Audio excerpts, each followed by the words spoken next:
వనపర్తి జిల్లాలో ఏసీబీ అధికారులు అవినీతి తిమింగలాన్ని పట్టుకున్నారు. పౌర సరఫరాల సంస్థ కార్యాలయంలో పనిచేస్తున్న డిఎం జగన్మోహన్ ఐడీఓసీ ఆఫీస్ వద్ద 50,000 లంచం తీసుకుంటుండగా గుర్తింపుగా పట్టుకున్నారు. ఓ మిల్లుకు సీఎంఆర్ పర్మిషన్ ఇవ్వడానికి 1.70 లక్షలు డిమాండ్ చేసినట్లు బాధితుడు ఏసీబీకి ఫిర్యాదు చేశాడు. అయితే 1.70 లక్షలకు గాను 50,000కు డీల్ కుదుర్చుకున్నట్లుగా అధికారులకు వెల్లడించారు. ఈ నేపథ్యంలో 50,000 లంచం తీసుకుంటుండగా ఏసీబీ అధికారులు రెడ్ హ్యాండెడ్గా పట్టుకున్నారు. మాకు వచ్చినటువంటి ఒక ఫిర్యాదు పైన ఈరోజు కేసు నమోదు చేసుకోవడం జరిగింది.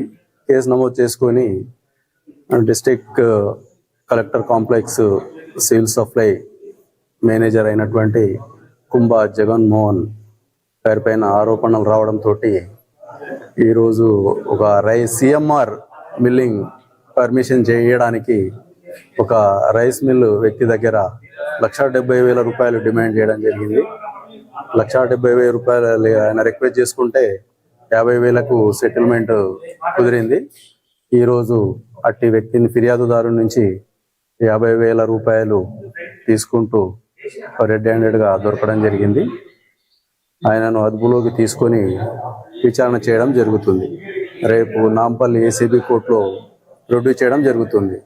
ఎవరైనా ప్రభుత్వాధికారులు ప్రజల నుంచి డబ్బులను లంచంగా డిమాండ్ చేసినట్లయితే ఏసీబీ టోల్ ఫ్రీ నంబర్ 1064 కానీ వాట్సాప్ నంబర్కి కానీ మాకు వచ్చినట్టు